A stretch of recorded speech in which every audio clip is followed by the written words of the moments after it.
사도행전 19장 1절에서 7절까지의 말씀을 이제 봉독합니다. 하나님의 말씀을 경청하십시오.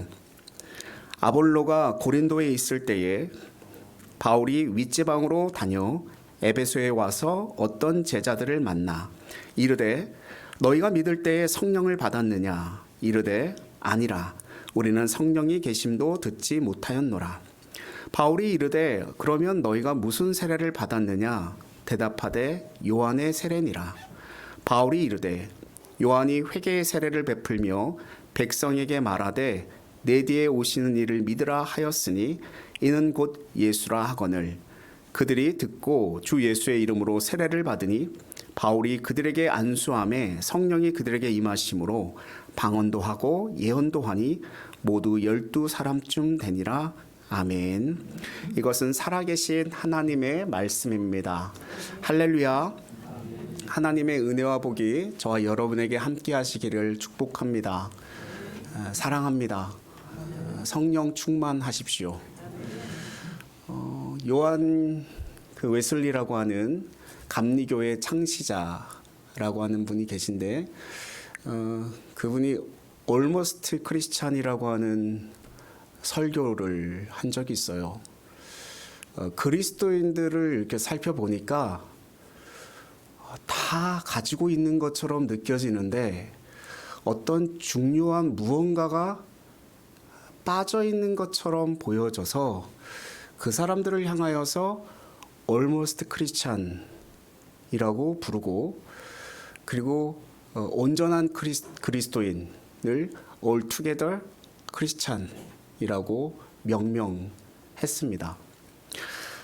저와 여러분 2023년도 이제 마지막 주일을 섬기고 있는데 자신의 믿음을 어떻게 평가하고 계시는지요? 나는 그래도 조금은 그리스도인이다 라고 여기시는 분들도 계실 것 같고 그래도 나는 그거보다는 조금 더하지 한 반쯤 는 그리스도인이다 얘기하시는 분들도 계실 것 같고 그래도 저는 거의 대부분 그리스도인입니다 라고 말씀하시는 분도 계실 것 같고요.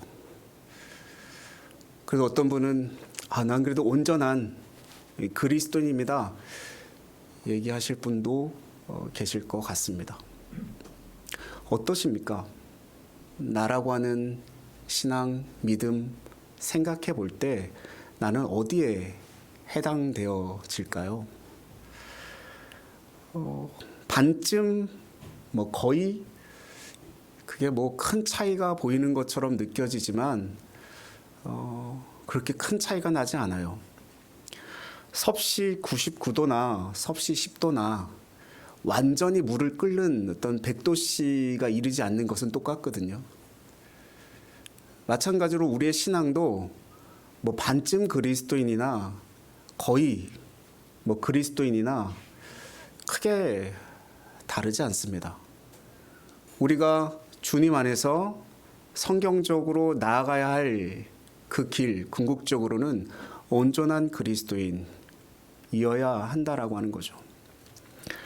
오늘 본문의 이야기가 일어나는 곳은 에베소라고 하는 장소인데 우리에게 익히 잘 알려진 그런 장소죠. 지금의 터키 서쪽 끝에 있는 해변 도시인데 바울이 전도를 하기 위해서 이 도시에 방문했을 때 그곳에는 이미 예수 그리스도를 영접하고 믿음을 가지고 있는 사람들이 있었어요. 그러니 사도 바울이 좀 기뻐했겠죠. 내가 복음을 전하기도 전에 이미 예수 그리스도를 믿는 사람이 이 지역에 있다니 참 놀랍고 기쁜 일이었을 것입니다. 그런데 사도 바울이 그 믿고 있는 그 사람들의 면면을 이렇게 지켜보니까 무언가가 부족한 거예요. 너무 잘 알고 있는 것처럼 느껴지고 모든 것이 채워져 있는 것처럼 느껴지는데 뭔가 빈 구석이, 뭔가 허전함이 그들에게 보였습니다.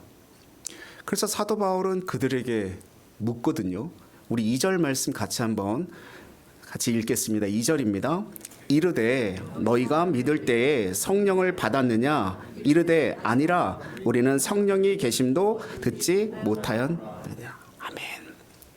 너희가 믿을 때 성령을 받았느냐. 이 사도 바울이 그들에게 물어요. 이런 질문을 하고 있나 싶은 생각이 들 정도로 왜 물어 이거를? 막 이렇게 드는 생각이 우리 마음속에 있을 수도 있는데 이 질문은 이겁니다. 예수 그리스도에 대해 듣고 배워서 생긴 믿음인지 아니면 성령의 감동으로 예수 그리스도를 믿게 된 건지 이거를 지금 사도 바울은 그들에게 묻고 있어요. 믿으려고 하는 결심은 사람이 할 수 있어요. 그런데 그 믿음이 진정한 믿음이 되기까지는 성령의 감동과 감화가 없이는 불가능하다라는 것입니다. 그래서 사도 바울은 고린도전서 10장 3절에서 이렇게 단언해요. 성령으로 아니하고서는 누구든지 예수를 주라 시인할 수 없느니라. 인간의 지성으로 예수님을 주님이라고 인정할 수는 있습니다. 제가 세례교육을 할 때 예수님을 믿으십니까? 물어보면 다 하나같이 네, 믿습니다라고 대답합니다. 근데 저는 그 안에 성령의 감동으로 네, 믿습니다까지는 확인하지 못합니다. 그렇게 가르쳤고 그렇게 그분은 배웠어요. 그래서 네, 믿습니다. 주님이 어디 계십니까? 제 마음속에 있습니다. 대답을 너무 잘해요. 근데 정말 주님이 그분 안에 계신지 그분 밖에 있는지 제가 확인할 길은 당장에 없습니다. 지금 사도 바울이 묻고 있는 이 질문은 성경을 배워서 예수 그리스도께서 우리를 위해 십자가에 못 박혀 죽으셨고 다시 살아나시고 부활하셔서 우리에게 구원을 허락하셨다. 그러니 믿으십시오 라고 하는 것에 대한 가르침을 받아서 네, 내가 예수님을 믿습니다 이렇게 이야기한 것인지 아니면 내 안에 성령님께서 마음을 허락하셔서 예수 그리스도를 믿도록 인도하심이 있었는지 그걸 묻고 있는 거예요.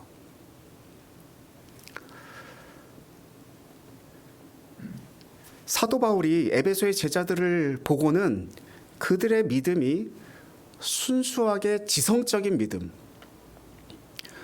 그냥 보고 읽고 듣고 그것으로 그냥 믿어진 것으로 바라본 거죠.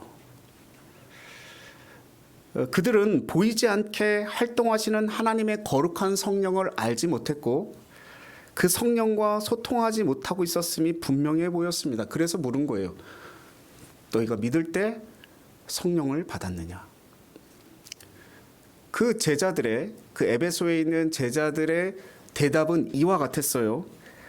아니라 우리는 성령의 계심도 알지 못하였노라. 즉 이들은 성령의 계심도 알지 못했고, 그러니까 이 말은 가르치는 사람, 복음을 전하는 사람도 성령의 계심을 알지 못했다라는 이야기일 수 있습니다.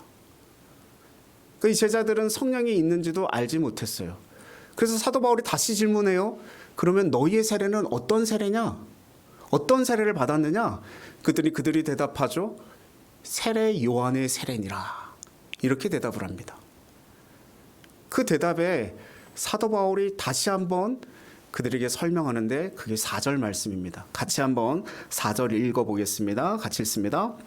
바울이 이르되 요한이 회개의 세례를 베풀며 백성에게 말하되 내 뒤에 오시는 이를 믿으라 하였으니 이는 곧 예수라 하거늘. 아멘.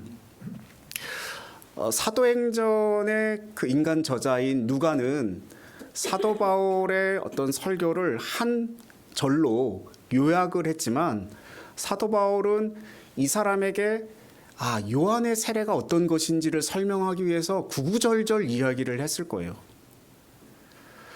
요한의 세례를 받는 것 그것만으로 충분하지 않다라는 거죠. 그건 단지 회개의 세례라고 이야기하는 거예요. 회개라고 하는 것은 그동안 살던 방식에서 돌이켜서 하나님께로 돌아오는 것, 귀의하는 것을 이야기하는데 성령의 감화와 감동으로 일어나기도 하지만 대부분 자신의 의지와 선택으로 되어지는 경우가 많다는 거죠. 그 회개 세례라고 하는 것은 준비하는 것뿐 그 이상이 되어지지 않으면 그냥 거기에 머물러 있게 되어진다는 것입니다. 예수 그리스도를 통해 성령의 세례를 받아야만 그 믿음이 어떻게 된다라는 거예요. 온전해진다라고 하는 것을 사도 바울은 그들에게 말합니다. 성령의 세례를 받지 않으면 우리는 아직 다 채워지지 않은 신앙의 상태로 계속 머물러 있게 돼요. 그래서 한번 생각해 보십시오. 신앙생활이 참 힘들고 고달파. 예배 드리는 것도 힘들고 기도하는 것도 힘들고 찬양 드리는 것도 힘들고 거기에 머물러 있어서 그렇습니다. 거기에 머물러 있으니까 모든 게 다 힘든 거예요. 성령의 감동과 감화로 내가 예수 그리스도를 믿는 그리스도인이 되지 않았기 때문에 너무 힘든 거예요. 신앙생활 자체가. 뭐가 더 즐겁습니까? 저 세상에 가치, 세상에 모든 어떤 삶의 쾌락을 주는 모든 것들이 더 즐겁고 행복해지기 마련이죠. 오늘 1절에 나와 있는 아볼로라고 하는 이름이 거론되어지는데 아마도 이 제자들은 아볼로라고 하는 사람을 통해서 성경을 배우고 예수 그리스도를 알게 되고 예수님을 믿게 되었던 것 같습니다. 사도행전 18장 24절에 그 아볼로라고 하는 이름이 처음 언급되어지는데 알렉산드리아 지역에 살았던 유대인으로 말합니다.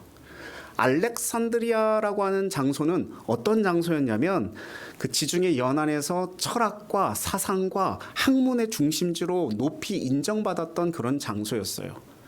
근데 그 알렉산드리아 유대인이라고 하면 그래도 그 학문과 그 사상과 철학과 그런 것들을 널리 이렇게 알고 있는 습득한 그런 사람들로 보여지는데 아볼로라고 하는 사람도 그 학문적인 분위기를 깊이 젖어 있었던 사람 중에 한 사람이었던 거죠. 그래서 언변이 뛰어났고 성경에도 굉장히 능통했던 사람입니다.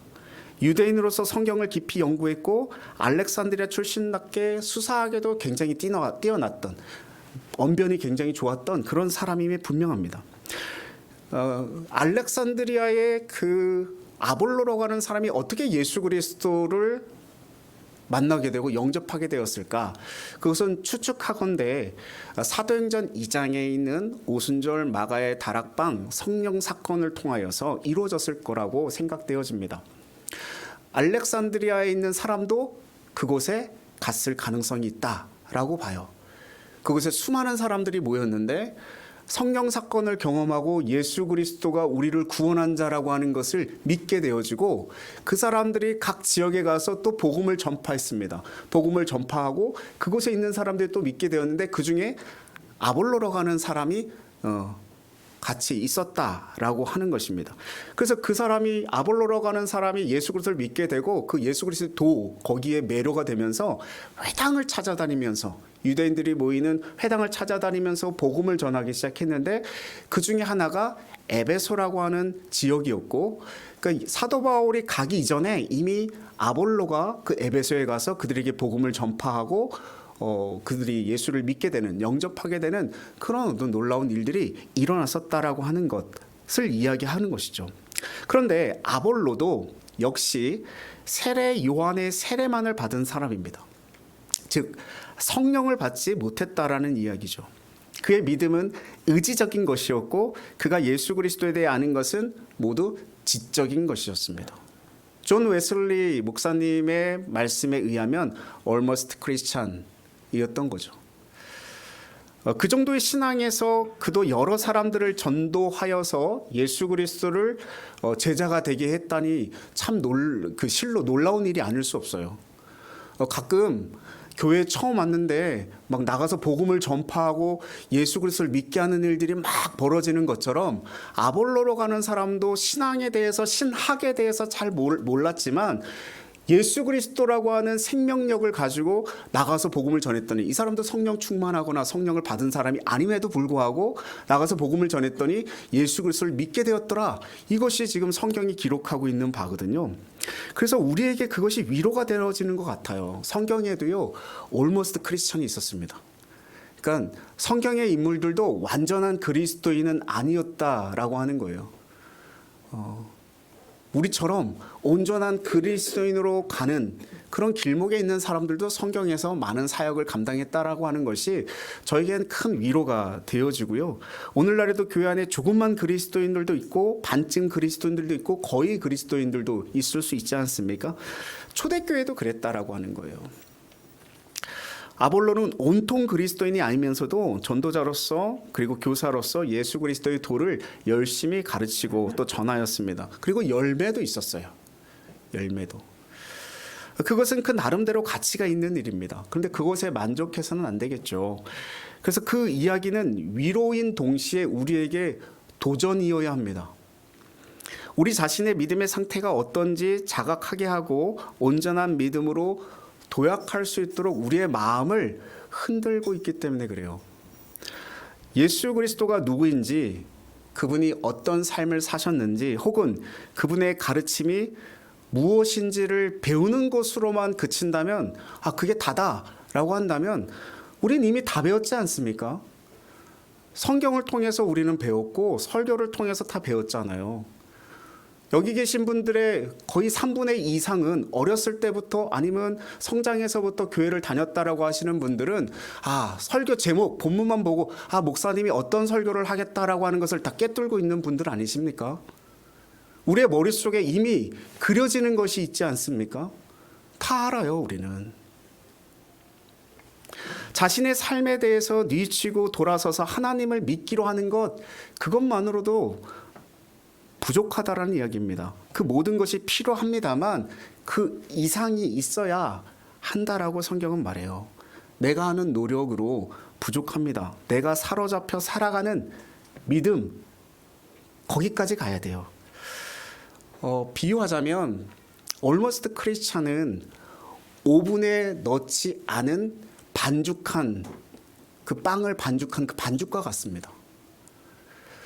빵을 만들 때 반죽을 어떻게 하느냐, 어떤 재료를 넣고 어떤 거와 함께 섞이느냐에 따라서 빵이 그 풍미와 맛이 달라지는데, 그래서 반죽이 정말 중요하죠. 물론 모든 가정이 다 중요하다라고 볼 수는 있지만, 근데 우리는 반죽을 가지고 와, 빵이다 라고 말하지 않아요. 그 반죽을 보면서 야, 빵이 맛있다 먹지 않는단 말입니다.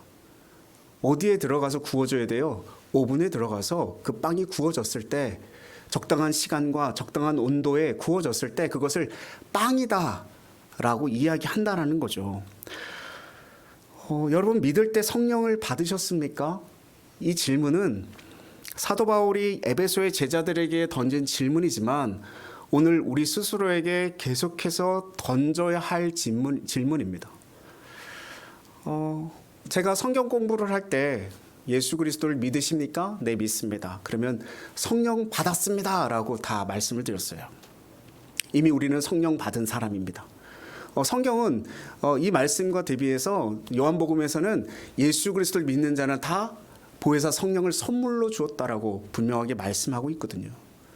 그러니까 여기서 지금 성령을 받았다, 받지 않았다라고 하는 어떤 개념은 성령님과 함께하고 있느냐, 함께하고 있지 않느냐, 그러니까 성령 충만하느냐 충만하지 않느냐, 이 개념으로 보는 것이 더 정확할 거라는 생각이 들어요. 우리 중에 이런 분들이 계실 수 있어요. 성령님 하면 성령 사역, 성령 은사 뭐 이렇게 얘기하면 고개를 설설 이렇게 젓는 분이 계실 수 있습니다. 성령이요? 나는 성령 그 은사 안 받고 성령 충만 안 하고 그냥 조용히 예수 그리스도만 믿으면서 살렵니다 라고 대답하시는 분들이 있을 수 있습니다. 그 이유가 무엇이냐면 한국 교회에서 성령님의 은사에 대한 잘못된 인식으로 인하여서 소위 성령 받았다라고 하는 사람에게 질려버렸기 때문에 그래요. 그동안 저도 오랫동안 교회 생활을 하면서 성령 사역, 성령을 받았다라고 하는 사람들, 그 자처하는 사람들을 수없이 만났기에 그 사람들의 거부감을 저는 익히 알 수 있습니다. 자신이 성령을 가지고 있다고 확신하고 성령에 대해 함부로 말하고 성령으로 행동하는 사람들을 보면 어떻게 보면 진절머리가 날 수도 있겠죠. 성령을 받았다고 하면서 성령의 삶을 살지 못하는, 삶이 엉망인 사람들을 그 삶이 엉망인데도 불구하고 계속 엄한 소리만, 이상한 소리만 하는 그분들을 보면서 조금 아프기까지 합니다. 성령 받기를 힘쓰다가는 그런 사람들처럼 될까 염려가 되기도 하고요. 하지만 분명한 것은 성령을 받지 않고는 예수 그리스도를 제대로 믿을 수가 없습니다. 이건 분명한 사실이에요. 성령을 거부할 것이 아니라 성령을 제대로 이해하고 성령 충만함을 위해서 우리가 기도해야 되는 거죠. 그렇지 않으면 여러분 아무리 열심히 하고 잘해 보아야 almost 크리스찬밖에 되지 못합니다. 또 어떤 분은 성령을 받고 싶은데 받지 못한 것 같아서 답답해 하시기도 합니다. 그동안 살아온 것을 돌아보면 성령께서 하지 않고는 일어날 수 없는 일들이 내 삶에도 많이 있었음을 인정을 해요. 나의 믿음과 나의 삶과 사역 가운데 끊임없이 일어났거든요. 근데 그런 것을 생각하면 내가 성령 받았구나, 성령 충만하구나 이렇게 말할 수 있는데, 그런데 갑자기 당신이 믿을 때 성령을 받았습니까? 라고 하는 질문을 받게 되면 정말 내가 성령을 받았나? 의심이 고개를 이렇게 들게 됩니다. 지금까지 경험한 것보다 더 강하게 사로잡혀야만 성령을 받았다라고 말할 수 있는 건 아닌가. 내 삶에 이렇게 잔잔한 호수처럼 고요하게 흘러가는 것 말고 무언가 확 터지는 무언가의 성령의 바람, 성령의 불, 성령의 역사, 성령의 기적 뭐 이런 게 있어야 내가 성령을 받았다, 성령 충만하다 이렇게 말할 수 있는 것은 아닌가. 그런 생각을 하게 되죠. 참 어려운 문제인 것 같아요. 꽤 많은 분들이 이 말씀에 공감할 수 있다고 생각이 듭니다. 저는 그렇지만 이런 마음이, 이런 생각이 성령에 대한 바른 태도라고 여겨집니다. 왜냐하면 제가 성령에 대해서, 하나님의 영에 대해서 지금 몇 주간 말씀을 드렸는데, 성령은 물질이 아니라 영이잖아요. 영. 그 말은 보이지 않는 존재입니다. 영에 대한 르하우, 피뉴마 이렇게 제가 말씀을 드리면서 바람, 숨이라고 말씀을 드렸지 않습니까? 그러니까 성령을 받았다라고 하는 말은 무언가 손을 이렇게 져서 무형적인 것이 내 안에 소유하고 있다라는 말을 하는 것이 아니라 성령과 소통하는 관계 안에 들어갔다라고 하는 뜻입니다. 소통한다는 얘기입니다. 소통한다는 이야기. 그러니까 성령님을 인격적으로 만났다 이런 말들을 우리가 많이 사용하는데, 그러니까 하나님은 인격적이신 분이기 때문에 인격적인 만남을 갖는다라는 거예요. 우리에게 강요하거나 강압하거나 압제하거나 이런 일이 있지 않고 인격적인 우리를 인격적으로 만나주시고 대해주시고 나를 소통하게끔 인도해 가신다라고 하는 것을 말하는 것입니다. 그래서 항상 바람이 불고 있지만 때로 바람이 없는 것처럼 느끼듯이 성령의 감화와 감동 안에 살고 있으면 때로는 그렇지 않은 것 같은 느낌이 들 때도 있다라는 거예요. 성령이 내 안에 살아 계신데 내 삶이 그렇지 못해서 때로는 성령이 충만하지 않은 것처럼, 내가 성령을 받지 못한 것처럼 느껴지는 때가 우리에게 있다라는 것입니다. 그게 성령의 속성상 당연한 일일지 모릅니다. 정말 위험한 사람은 어떤 사람이냐면 성령님에 대해서 털끝만큼도 의심하지 않고 확신하는 사람이에요. 성령의 속성상 인간은 의심할 수밖에 없어요. 그러니까 우리는 그냥 내가 날마다 성령님이 내 안에 계시다라는 것을 그냥 확신하며 살아가는 거죠. 말로 그렇게 고백하는 것이지 내 느낌, 내 감정, 내 감동, 감화는 늘 계속 그럴 수 없다라는 이야기입니다. 왜요? 우리가 인간인 이상. 그래서 성령은 인간이 확실하게 잡았다라고 하기에는 너무나 미묘한 존재이고 인간이 가지고 있다고 말하기에 너무 큰 존재이기 때문에 그럴 수밖에 없는 거죠. 그래서 성령을 바람에 비유했고 공기에 비유했습니다. 바람처럼 공기처럼 존재하지만 손에는 쥘 수 없는 그런 존재로. 따라서 내가 성령을 가지고 있는지 없는지는 내 눈으로 확인할 수 있는 방법은 제 스스로에게는 없어요.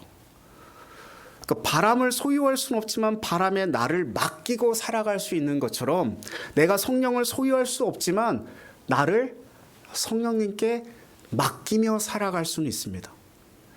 나를 성령님께 맡기며 살아가는 삶은 보여집니다. 성령님과 함께 살아가는 삶은 무언가가 다름이 있어요. 바람이 만들어내는 현상을 보고 바람이 불고 있음을 감지하지 않습니까? 이게 뭐 프로펠러가 돈다든지 뭐가 펄럭펄럭 인다든지 머리카락이 이렇게 날린다든지 피부에 바람이 와닿는다라고 하는 느낌이 드는 것처럼 성령에 충만한 사람, 성령과 함께 살아가는 사람, 성령께 맡겨 살아가는 사람의 삶은 그 느낌이 달라지고요. 모습이 달라지고요. 행동이 달라지고요. 삶의 언어가 달라져요. 태도가 달라지고요. 그래서 내가 성령을 받았는지 혹은 내가 성령의 감화 속에 있는지 알려면 그것을 보면 됩니다. 근데 오늘 성경은 특별하게 다른 부분을 설명하고 있어요. 6절 말씀 같이 한번 읽어보겠습니다. 6절입니다. 바울이 그들에게 안수함에 성령이 그들에게 임하심으로 방언도 하고 예언도 하니 아멘. 성령 하면 떠오르는 두 가지 은사죠. 방언과 예언. 그 almost Christian, 그때 당시에 에베소에 있었던 그 사람들에게 사도 바울이 안수하면서 세례를 주고 성령이 임하셨더니 그들이 방언도 하고 예언도 하고 했다라고 하는 것입니다. 방언이라고 하는 것은 성령께 사로잡혀서 자신이 배운 적이 없는 외국어로 말을 하는 것을 방언이라고 이야기합니다. 그래서 방언으로 기도하는 것은 내가 기도하는 것이 아니라 내 속에 계신 성령께서 기도하는 것을 말을 해요. 분명히 내가 말을 하고 있는데 내가 말하는 게 아니죠. 그것이 방언 기도의 핵심이에요. 깊은 기도에 빠져 있다 보면 경험해 보셨을 수도 있는데 깊은 기도에 빠져 있다 보면 내가 지금 기도하고 있는데 내가 기도하는 게 아니라 내 안에 다른 무언가가 작용을 해서 기도하고 있는 나의 모습을 발견하게 돼요. 그건 방언 기도와 다를 바 없습니다. 예언이라고 하는 건 다른 사람의 과거를 알아맞히고 미래에 일어날 일들을 예측하고 이런 것을 이야기하는 것이 아니고요. 기독교의 예언은 성령께서 나를 통하여 누군가에게 주시려고 하는 하나님의 말씀을 말하게 하는 것, 그걸 예언이라고 얘기해요. 예언에는 여러 종류가 있습니다만 오늘 본문에 나오는 것처럼 기도하는 중에 성령께서 기도자를 사로잡아서 성령의 뜻을 대언하게 하는 것을 뜻하는 것이죠. 그게 대표적인 것입니다. 그런데 제가 좀 전에도 말씀드렸지만 성령의 사역은 절대 자만하거나 거만하지 않습니다. 겸손함 가운데 이루어지는 사역이에요. 근데 이때까지 한국교회의 많은 성령 사역을 감당하는 사람들은 내가 성령 받았다? 라고 하면 다른 사람들에게 상처를 주거나 송곳으로 콕콕 찌르게 아프게 하거나 또는 그 삶을 어렵게 하거나 그런 일들이 많이 있었어요. 누군가를 공격하거나 해치기 위해서 하는 현상이 아니라 오히려 위로와 격려와 사랑과 축복과 세움을 위해서 이루어지는 것이 성령의 사역입니다. 성령께서 우리에게 임하시면 방언도 할 수 있고 예언도 할 수 있습니다. 병 치유하는 일들도 있을 수 있고요. 환상을 보기도 합니다. 성령의 바람이 우리의 마음을 만지실 때 일어나는 현상들은 헤아릴 수 없이 많아요. 나타나는 현상은 다 각각이지만 이 모든 현상들이 가지는 하나의 공통점이 있는데 그것이 무엇이냐면 내가 주체가 되어서 하는 일이 아니라 나보다 더 큰 무언가 힘이 나를 사로잡아서 그 일을 하게끔 하는 거예요. 그래서 내가 성령을 받았고 그분의 영향력 아래에 있는지를 확인하기 위해서는 내가 어떤 은사를 받았는지를 따지는 것이 아니라 내 안에 나 아닌 다른 힘으로 인해 일어난 일인지 또는 그런 일이 일어나고 있는지를 잘 생각해 보아야 합니다. 그러니까 방언이니 예언이니 하는 신비 현상에 관심이 없는 분들도 마찬가지예요. 나타나는 현상이 어떠하든지 상관없이 진정한 믿음 안에 나 아닌 다른 존재가, 나 아닌 다른 어떤 힘이, 나 아닌 다른 어떤 무언가가 나를 작용하게 만들고 있는가. 그래서 나로서는 이해할 수 없는 변화가 내 안에 일어나고 있는가. 이것을 보면 됩니다. 그래서 Almost Christian과 Altogether Christian의 가장 큰 차이가 무엇이냐면 하는 것과 되어지는 것의 차이가 있어요. 그러니까 Faith of Doing이냐 Faith of Becoming이냐, 하는 믿음이냐 되어지는 믿음이냐. 많은 사람들이 성령의 세례가 없으면 하는 믿음에 머물러 있습니다. 내 생각, 내 의지, 내 결단으로 하는 거예요. 그래서 많은 분들이 교회 처음 오면 내가 왔다고 이야기하는데 믿음이 생기고 성령의 충만함이 생기고 나면 누가 나를 이끌었다고 고백합니까? 하나님이 나를 이끄셔서 내 믿음이 되어지게끔 했습니다라고 고백되어지죠. 난 믿으려고 하지 않았는데 어떤 무언가가 내 마음에 감동을 줘서 믿게 되어졌습니다라고 고백해요. 물론 제대로 믿기 위해서 생각하고 뜻을 세워야 하고 결단해야 되지만 그것으로는 다 미치지 못한다는 것입니다. 우리가 쌓아올린 장작에 불을 내려줘야 되고 내 생각에 하나님의 계시가 내려져야 되고 내 의지에 성령의 감동이 더해져야 되고 내 결단에 성령의 역사가 임해야 글이 완성되어지는 거죠. 온전한 믿음으로 나아갈 수 있게 되어지는 것입니다. 성령의 속성상 확신할 수 없는 것이 사실이라고 하지만 내가 이미 성령의 세례를 받았고 그 영향력 안에 있음을 믿고 있지만 그래도 더 깊이, 더 강하게, 더 온전히 성령께 사로잡힐 수 있도록 우린 기도하고 깨어 있어야 합니다. 그래 내가 느끼지 못해도 나는 이미 성령 세례를 받았고 성령이 가마 안에 살고 있어 이걸로 충분해 라고 생각하시는 분들은 잘못 생각하고 있는 것입니다. 우리는 날마다 성령 충만함을 위해서 기도해야 되고 성령의 맡김, 그러니까 내 온전한 전부를 성령께 맡김으로 살아가는 삶을 살아가야 합니다. 그분과 사귀며 살아가는 삶에 만족이라는 건 있을 수 없어요. 그래서 아무리 영적으로 깊은 경지에 있다고 해도 나 잘로서 할 수 없는 거죠. 믿음의 선진들은요, 자기의 믿음을 자랑하는 사람이 단 한 사람도 없어요. 왜요? 늘 부족하거든요. 늘 연약하거든요. 내가 성령의 세례를 받았나라고 하는 스스로에게 계속해서 질문하고 그 질문은 우리로 하여금 더 깊이, 더 넓게, 더 우리의 지평을 넓혀가고 확장하는 일에 귀하게 쓰임받을 줄 믿습니다. 어떠십니까? 여러분은 믿을 때 성령 받으셨습니까? 바꿔 얘기하면 성령 충만함 가운데 있으십니까?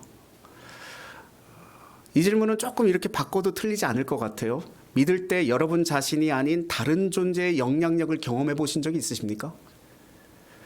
내가 믿으려고 노력하여 믿는 것에서 한 걸음 더 나아가 도대체 믿어지지 않던 것이 문득 믿어지는 그 차원의 신비를 경험해 보셨습니까? 내가 애써 기도하는 것에서 한 걸음 더 나아가 나도 모르게 무언가에 사로잡혀서 내가 기도하고 있는 기도의 자리를 지키고 있는, 믿음의 자리를 지키고 있는, 예배의 자리를 지키고 있는 나를 경험해 보신 적이 있으십니까? 내가 연구하고 분석하고 추리해서 아는 그것을 넘어서서 내 의식 저편에 무지의 어떤 커튼이 확 열려서 무언가 빛이 나에게 비춰오고 그래서 알아지는, 그래서 믿어지는 그런 일들을 경험해 보셨습니까? 우리는 여기까지 가야 됩니다. 여기까지 가도록 영적으로 깨어 기도해야 됩니다. 우리의 노력으로서 성령을 잡을 수 없습니다. 다만 우리는 그분이 우리를 사로잡을 수 있는 환경을 만들어가는 거죠. 그래서 기도의 자리를 지키는 것이고 예배의 자리를 지키는 것이고 찬송의 자리를 지키는 거예요. 그 노력조차 하지 않고 믿음의 도약을 바란다고 한다면 감나무 나무 그 밑에서 입 벌리고 감 열매가 떨어지기를 기다리는 것과 다를 바가 없겠죠.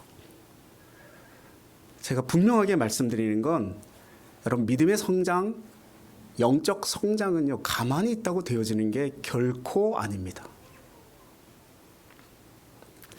온통 그리스도인 올투게더 크리스천이 되기를 주님의 이름으로 소망합니다. 하루하루 주님의 성령에 의지하며 살아갈 때 사막 같은 우리의 삶에 꽃이 피고 샘물이 터질 것을 기대하고요.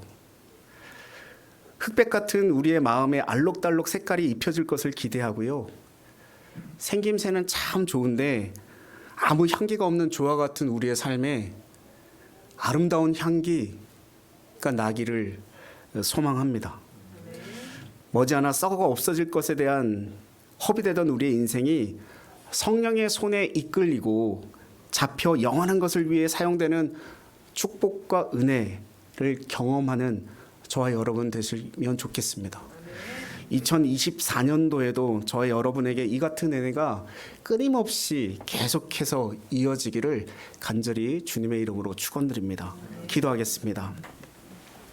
사랑의 하나님, 주님의 영에 저희 자신을 열어 제치고 성령의 손에 저희를 맡깁니다. 매일 주님 앞에 무릎 꿇고 주님의 성령께 저희를 맡기겠습니다. 성령의 손에 다 잡힐 때까지 주님을 찾고 의지하겠습니다. 저희로 하여금 조금만이 아니라 반쯤만이 아니라 거의 전부, 명목상이 아니라 저희의 전부를 주님께 열고 드리게 하여 주시고, 그래서 올투게더 크리스찬, 온전한 그리스도인 될 수 있도록 인도하여 주시옵소서. 주님께 온전히 사로잡혀 온전히 주님의 영광만을 위하여 사용되어지기를 원합니다. 이제 2023년도가 또 끝나고 2024년도가 시작되어질 텐데 그 모든 순간 주님과 함께하는 그런 은혜가 우리에게 있게 하여 주시고, 온전한 그리스도인으로 세상에 하나님의 선한 영향력을 끼치며 하나님께 온전히 영광 올려드리는 신앙의 삶이 될 수 있도록 인도하여 주시옵소서. 예수님의 이름으로 기도드리옵나이다. 아멘.